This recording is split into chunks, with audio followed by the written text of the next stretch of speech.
प्रेरणास्पद कथा YouTube channel पर मैं धनंजय जैन आप सभी का हार्दिक अभिवादन करता हूँ। दोस्तों,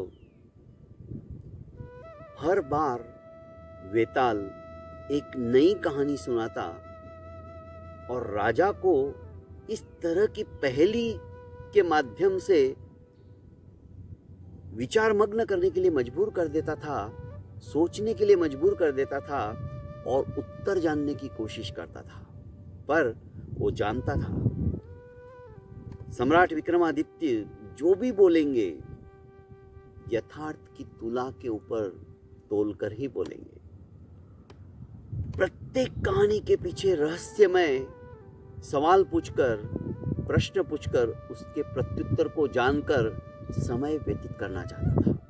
वो नहीं चाहता था कि राजा विक्रमादित्य उसको पकड़कर उस योगी के पास ले जाए जो कि अत्यंत धूर्त है, कपटी है। यही कारण था वेताल एक एक कहानी ऐसी सुनाता था। पर सम्राट विक्रमादित्य भी धुन के पक्के थे। उन्होंने सोच लिया था कि मैं इस वेताल को पकड़कर उस योगी के पास लेकर ही जाऊंगा और अपने वचनों की पालना करूंगा। फिर से पकड़ कर लाते हैं और वेताल एक नई कहानी राजा विक्रमादित्य को सुनाते हैं। कहते हैं कि चित्रकूट नगर के अंदर राजा रूपदत्त रहता था। राजा रूपदत्त रूपवान था। जैसा उसका नाम वैसा उसका गुण। उसका अद्वितीय रूप जैसा था, पर शूरवीर बिल्कुल नहीं था। सिर्फ मराठी में कहावत है, मला पहानी मग्गम रहा, मुझे देखो और बस खुश रहो। एक दिन रूपदत्त राजा घूमते घूमते अपने ही नगर के किसी एक शहर तक पहुंच गया, क्योंकि वो रास्ता जंगल से होते हुए जा रहा था और प्रत्येक राजा को आखेट का शौक रहता है। पर ये राजा एकाकी कभी नहीं जाता था, अपने साथ पूरे सैनिकों को लेकर जाता था। कहीं जंगली जानवर ने हमला कर दिया तो जंगल से पार जिस नगर की तरफ वो जा रहा था, एक सुंदर कन्या नगर के बाहर कुएं पर पानी लेने को आई हुई थी। बस राजा रूपसेन अपने आप को बहुत ज्यादा रूप और सौंदर्यशाली समझता था, पर जैसे ही उसने इस कन्या को देखा, देखता ही रह गया। सोचने लगा ये तो मेरे से भी ज्यादा सुंदरी है। उसने पूछा, हे सुंदरी, तुम्हारा नाम क्या है? जैसे ही अनजान व्यक्ति को अपने सामने खड़ा पाया घोड़े पर, तो लड़की घबरा गई। उसके हाथ से उसका वो जो घड़ा था वो छूट गया। घड़ा छूटा, फूटा और पानी भी बिखर गया। भागते भागते वो अपने घर तक पहुंचने लगी। पीछे पीछे राजा था। राजा ने सोच लिया था रूपदत्त ने कि मैं इसे छोड़ूंगा नहीं। ये कौन है मुझे जानना ही है, क्योंकि इसका रूप तो मेरे से भी ज्यादा सुंदर है और ये यदि मेरी रानी बन गई तो मजा आ जाएगा। हमारी जोड़ी शायद संसार में ऐसी जोड़ी किसी की नहीं होगी, इतनी रूपवान और इतनी सौंदर्यवान। रूपसेन कहो, रूपदत्त कहो, जो भी रूप से जुड़ा हुआ नाम है, इसलिए बोला मैंने। ये लड़की अपने घर पर पहुंची,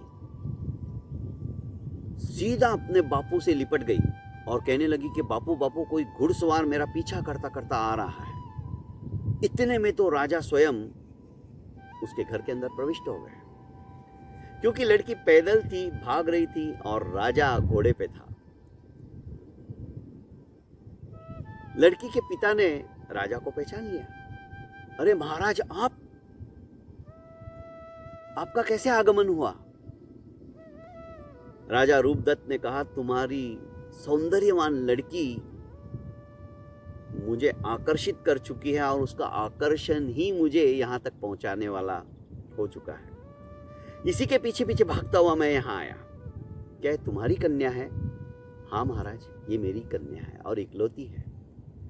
मुझे तुम्हारी लड़की बहुत पसंद है, मैं इससे विवाह करना चाहता हूँ। लड़की के पिता कहने लगे, ये तो मेरा अहोभाग्य है कि महाराज स्वयं मेरे घर पर आए और मेरी कन्या का हाथ मांग रहे हैं। लड़की सकुचाई, शर्माई। उसे मन ही मन स्वप्नलोक के अंदर विचरण करते हुए पिता ने देखकर कहा कि बेटा, अब तू राजरानी होने वाली है। लड़की खुश थी। दोनों का विवाह कर दिया गया। और जब महाराज स्वयं जाने लगे तो महाराज तो उतावले थे रूपदत्त जी कि बस कहीं एकांत मिल जाए तो थोड़ा गुफ्तगू कर लूं, थोड़ी बातें कर लूं, सबके सामने कैसे बात करूं। उन्होंने सैनिकों को इशारा किया कि तुम लोग आगे चलो, हम तुम्हारे पीछे पीछे आ ही रहे।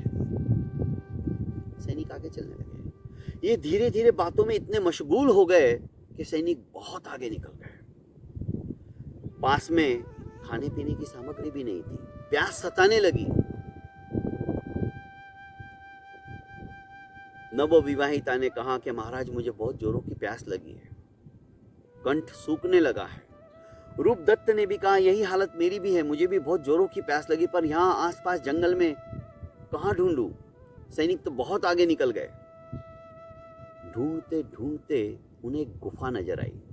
उन्होंने सोचा जरूर इस गुफा के अंदर कोई रहता होगा, क्योंकि गुफा से उजाला भी आ रहा था और हिंसक जानवर या कोई दूसरा जानवर मशाल वगैरह कहां से जलाएगा, उजाला कहां से होगा। जरूर यहाँ पे कोई ना कोई जंगली लोग रहते होंगे, उनसे हम पानी की याचना कर लेते, पानी पी लेते हैं और उन्हें रास्ता भी पूछ लेते कि शहर में जाने का रास्ता कौन सा है। राजा और नवविवाहिता रानी दोनों की दोनों उस गुफा के अंदर जाने लगे। जैसे जैसे वे गुफा के भीतर गए, उजाला, रोशनी और तेज होती गई। अचानक उनके सामने एक राक्षस खड़ा हो गया। उसने कहा, एक गुफा मेरी है और अच्छा हुआ कि आज तुम खुद मेरा भोजन बनने के लिए तैयार होकर यहां पर आ चुके हो। राजा घबरा गया, क्योंकि उसके पास रूप था, सौंदर्य था, पर पुरुषार्थ नहीं था, आक्रमण करने की ताकत नहीं थी। घबराने लगा। नवविवाहिता रानी भी उसके पीछे हो गई पीठ, वो भी डर गई थी। राजा ने कहा, मुझे मत खाओ, मुझे छोड़ दो, मुझे माफ करो, मैं राजा हूं। अरे तू राजा हुआ तो क्या हुआ, तेरा मांस कोई दूसरे मनुष्य से अलग थोड़ी है। मैं तो तुझे खाकर आज अपनी क्षुधा मिटाऊंगा, भूख मिटाऊंगा। राजा अनुनय विनय करने लगा। उसने कहा, मैं वचन देता हूं, मैं 7 दिन के अंदर अंदर किसी ना किसी मनुष्य को तुम्हारा भोजन बनाने के लिए तुम्हारे पास भेज दूंगा। इसने कहा, राजाओं का कोई विश्वास नहीं होता है, और यदि तुमने नहीं भेजा तो याद रखना, मैं राक्षस हूं, तुम्हारे राजमहल में आकर तुम्हें उठाकर लेके जाऊंगा। राजा ने कहा, नहीं, मैं वचनबद्ध हूं, मैंने वचन दे दिया है तो दे दिया है, मैं अपने वचनों से मुकरूंगा नहीं, हटूंगा नहीं पीछे। और राजा इस तरह से अपनी जान बचाकर अपनी नवविवाहिता को लेकर वहां से निकल गया। अपने नगर में पहुंचते ही उसने मंत्री, महामंत्री सबको बुलाया और जो कुछ उसके साथ घटित हुआ सब कुछ बता दिया और कहा कि मैं वचनबद्ध हूं। अब तुम उपाय करो कि वहां पर उस राक्षस की क्षुधा मिटाने के लिए कौन जाएगा। महाराज, ये तो बड़ी विचित्र पहेली है और इस पहेली को जितना सुलझाने की कोशिश कर रहे वो उतनी ही ज्यादा उलझती जा रही है। भला अपने प्राणों का त्याग कौन करने को तैयार है, किसे अपनी जान प्यारी नहीं है। कुछ समय दो। समय कहाँ है, सिर्फ 7 दिन का समय है और 7 दिन के अंदर हमें तैयार भी करना है किसी को वहां पे भेजने के लिए। महामंत्री ने कहा, 1 दिन का तो समय दो, मैं कुछ सोचूं। आखिर बहुत विचार विनिमय करने के पश्चात महामंत्री ने कहा महाराज एक उपाय है, पर पता नहीं वो उपाय सफल होता है भी नहीं, तुम बताओ तो सही उपाय क्या है, राजा ने कहा। क्योंकि राजा और रानी दोनों भयभीत थे। 7 दिन होते ही राक्षस स्वयं यहां आ जाएगा। महामंत्री ने कहा कि मनुष्य के वजन जितना एक सुंदर सी सोने की मूर्ति बनाई जाए, या मूर्ति उसे भेंट दी जाए, जो कि राजा का अपने राजा के बदले उस राक्षस के लिए भोजन स्वयं बन जाए, अर्थात अपने आप की मृत्यु को आमंत्रित कर दे। उतना ही नहीं, उस सोने के साथ साथ हीरे, मानक, मोतियों के इतने थाल भरकर उसको दिया जाए, जो स्वयं होकर मृत्यु का वरण करना चाहता है, राजा के बदले मरना चाहता है, अर्थात राक्षस के मुंह का कवल बनना चाहता है।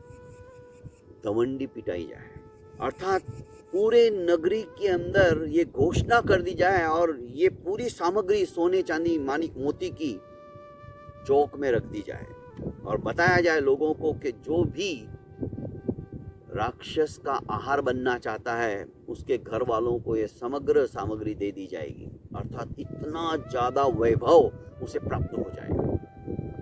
लोग आते, सुनते, लोग आश्चर्यचकित नेत्रों से देखते कि इतना सारा सोना, इतनी सारी जायदाद, जन्म जन्मांतरों का दारिद्र्य मिट जाएगा। पर जान सबको प्यारी होती है, कोई मरना नहीं चाहता, चाहे कोई दीन दुखी ही क्यों ना हो, सबको अपनी जान प्रिय है। 5 दिन हो गए, उतने वैभव को देखकर भी कोई तैयार नहीं हुआ मरने के लिए। राजा और रानी को चिंता होने लगी, अब क्या होगा। अब तो सिर्फ 2 दिन शेष है, 2 दिन क्या, एक ही दिन, 7वें दिन तो जाना ही है। अब क्या किया जाए। आखिर एक घर के अंदर 3 बेटे थे और माता पिता।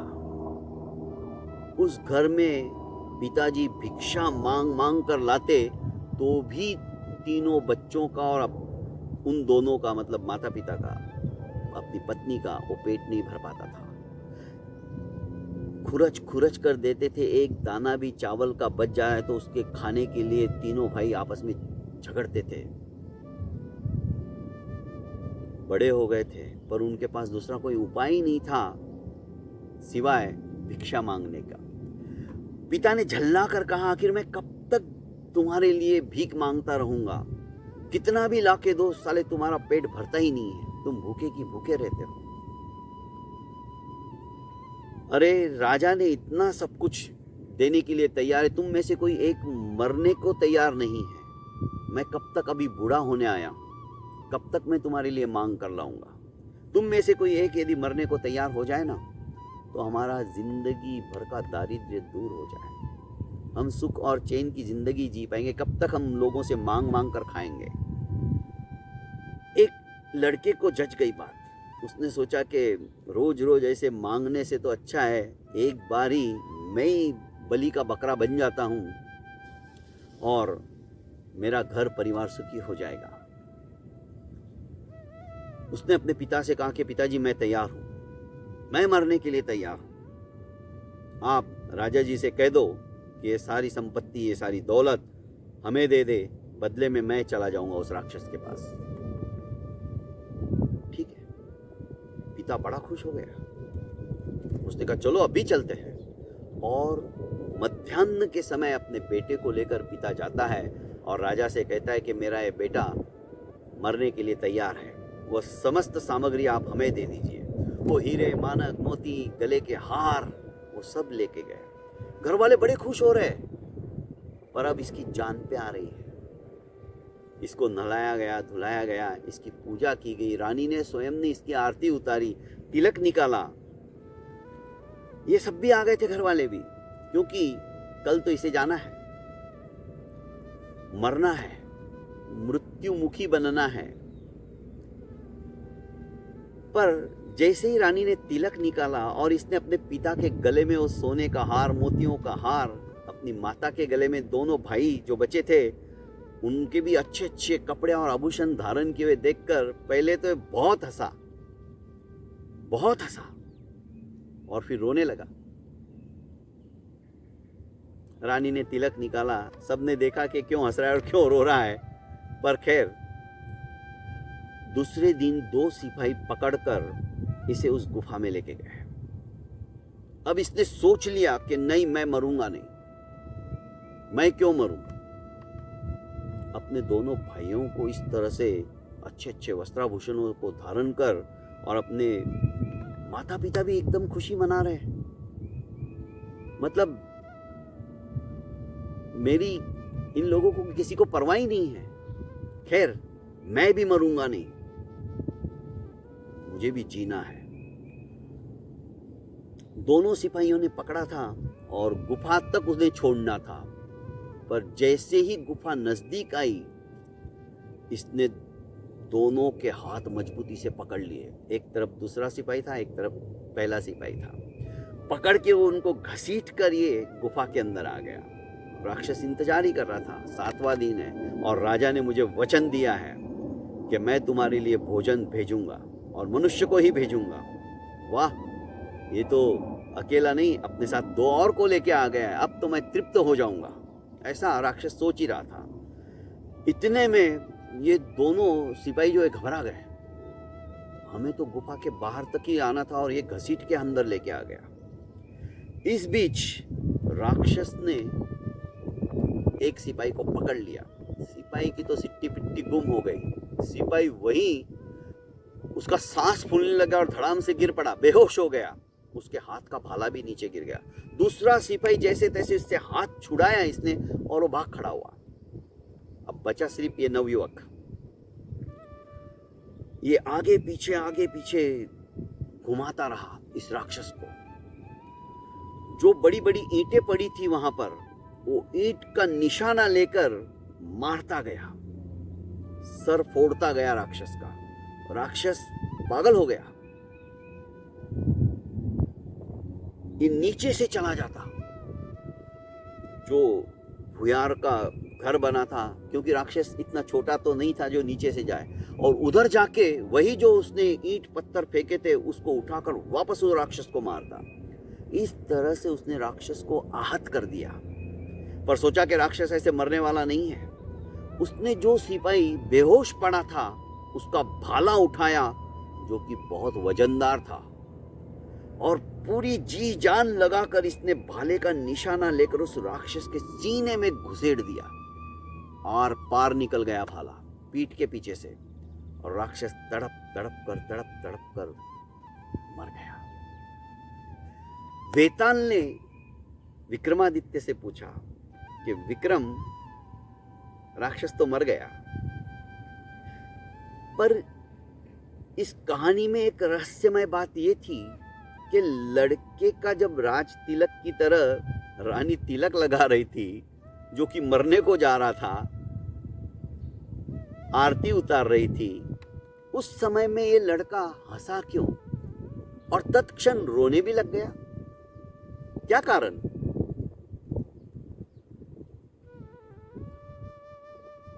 वेताल सुन, राक्षस की तरफ मृत्युमुखी होने के लिए लड़के ने स्वयं ने अपनी इच्छा व्यक्त की थी कि रोज रोज की झंझट मिट जाएगी, मेरा परिवार सुखी रहेगा। भावावेश में आकर इसने बोल तो दिया, पर जब मौत जैसे जैसे नजदीक आने लगी और जब तिलक लगाने लगे, तो उस समय इसके परिवार वाले भी और राजा भी, सब कुछ लोग नगरी के सामने थे। इसके मन में विचार आया, जो राजा प्रजा का पालक होता है, प्रजा का रक्षक होता है, वो राजा स्वयं मेरे को मौत के मुंह में धकेलने के लिए तैयार हो गया,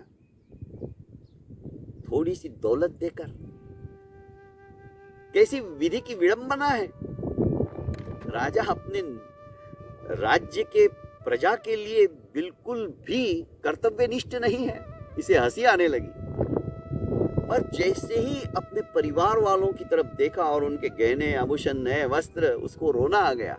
कितने स्वार्थी है ये। इनके लिए मैंने एक शब्द कहा कि मैं जान देने के लिए तैयार हूं, तो ये तो हंस रहे, खेल रहे। इनकी तो जिंदगी बन गई। ये विधि का कैसा विधान है। यहां संसार में कोई किसी का नहीं है। जिन्हें मैं अपना समझता था वे तो खुश हो रहे मेरी मृत्यु के ऊपर। इसलिए उसको रोना भी आ गया। पर उसने मन में ठान लिया, मैं क्यों मरूं, मैं नहीं मरूंगा। और उसको इसी बात की प्रेरणा मिली कि मरना तो है ही, राक्षस के सामने जा रहा हूं, पर जी जान से मैं उसको मारने की कोशिश करूंगा। वैसे भी मैं मरने वाला हूं, तो क्यों नहीं उसको मार कर मरूं। और यही बात उसकी ताकत बनी और उसने राक्षस को मार गिराया। बहुत बहुत धन्यवाद दोस्तों। मेरे इस प्रेरणास्पद कथा यूट्यूब चैनल को आपने अभी तक लाइक एवं सब्सक्राइब नहीं किया है तो कर लीजिए और ज़्यादा से ज़्यादा इसे शेयर कीजिए। प्रणाम।